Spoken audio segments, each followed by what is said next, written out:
చిన్నప్పటి నుంచి బొమ్మలేసేసి ఏదో పీకేసి పికాసో అయిపోవాలని నా ఆశ. కానీ కుదరలేదు. ఏం చేద్దామంటావు? ఏంటలే సరే పడుకో, ఏముందిలే ఇంకా. ఇలా బొమ్మలేస్తూ ఉన్నప్పుడు వెబ్సైట్స్ గురించి తెలుసుకున్నప్పుడు వెబ్సైట్స్ కూడా డిజైన్ చేసేద్దామని ఇంకొక ఆశ.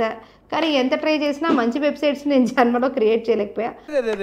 పెద్ద సమస్య వచ్చి పడిందే. అంటే నిజంగా చెప్పాలంటే చేశాను, కాకపోతే ఊరికే అలాగనమాట. మస్తు షేడ్స్ ఉన్నారా నీలా. అయితే ఇప్పుడు నేను చెప్పాలనుకుంటుంది ఏంటంటే ఏఐ తోటి వెబ్సైట్ క్రియేట్ చేయాలంటే ఈ వెబ్సైట్ చూడండి, wix.io AI. wix.ai అనేది ఒక అద్భుతమైన వెబ్సైట్ డిజైనింగ్ టూల్. అండ్ ఈ టూల్ ఏం చేస్తుందనంటే ఇలా ఇలా ఇలా చాటింగ్ చేసేస్తే అలా అలా అలా వెబ్సైట్ క్రియేట్ చేసేస్తుంది అనమాట. ఒకవేళ మీరు wix.aiకి డబ్బులు ఎక్కువ కట్టలేకపోతున్నాను, తక్కువ డబ్బుల్లో హోస్టింగ్, డొమైన్ నేము, అది కాకుండా వెబ్సైట్ రావాలి అని అంటే నెక్స్ట్ రీల్ చూడండి చెప్తా. సరే తరలే. Do follow DigiNomad for such content.